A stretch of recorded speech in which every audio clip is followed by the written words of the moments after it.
Howdy. Partners? No? Was that English? Oh, guess I've been watching too many westerns.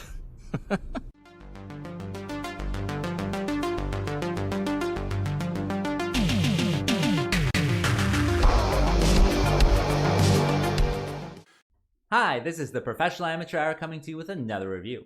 This week, I checked out Project Wolf Hunting, and this 2022 film was directed by Kim Hong-sung and stars Seo In-Guk, Jang Dong-yoon, and Jung So-min, among others, of course. The story of this movie is that the South Korean government is transporting these criminals from the Philippines back to South Korea. However, they are doing it on a cargo ship, so they have packed this cargo ship full of criminals, and there's one police detective for each criminal as well.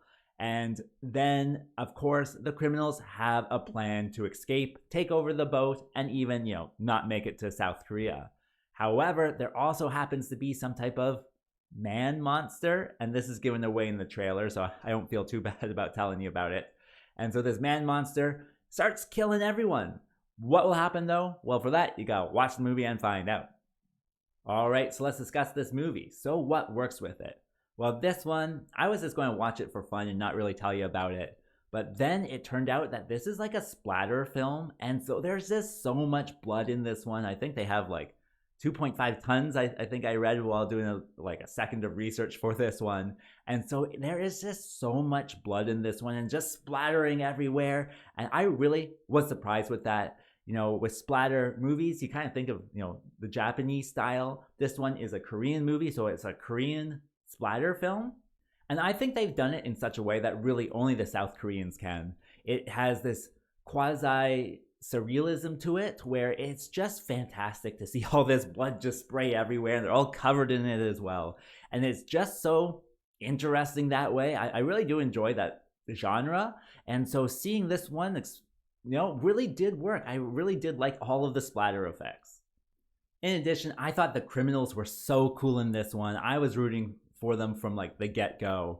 And the main, leader of the criminals is just so cool. His design is just so interesting. He has all covered in tattoos, even on his neck and even partly on his face. And if you don't know Korean culture, tattoos are one of the serious taboos where you can't have them anywhere on your body. And so him having it, up his neck and onto his face just adds another layer of coolness to him. And his smile and the way he just does stuff and kills people, he's really kind of a psychopath in this one. And it's just so cool. I really enjoyed all of the criminals. They were my favorite part.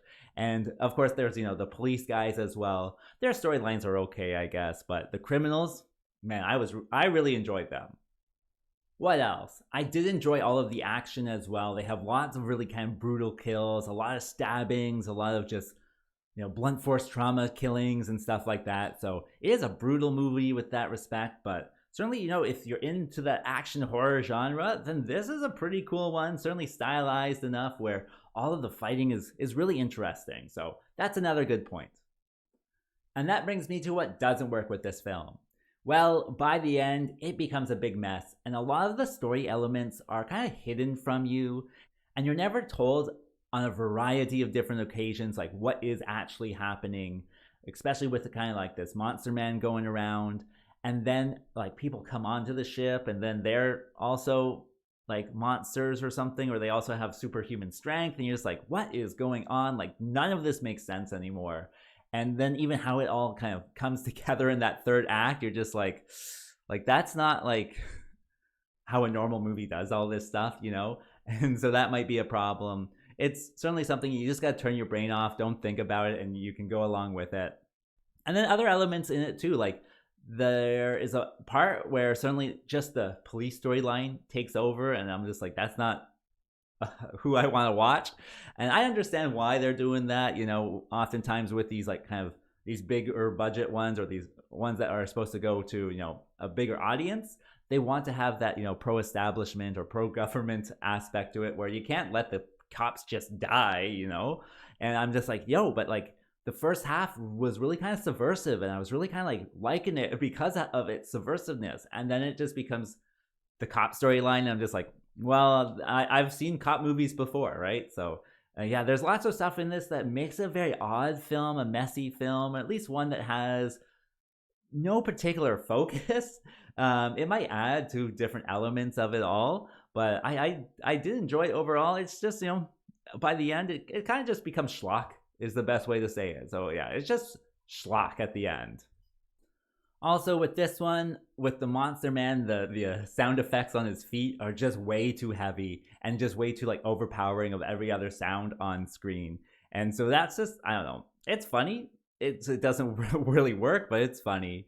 Other than that, maybe some things are kind of lost in translation, especially with like that tattoo element of it.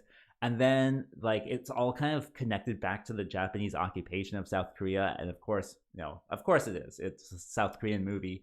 And so that, is in there too. It adds, I guess, to the kind of cultural aspect of this movie, but it's one that's just very predictable that way. Like you could guess quite early on what the reason for all this stuff was. So and then by the end you're just like, why would you even have it set up like that? So yeah, there certainly are issues. Just think of it as schlock and you should enjoy it.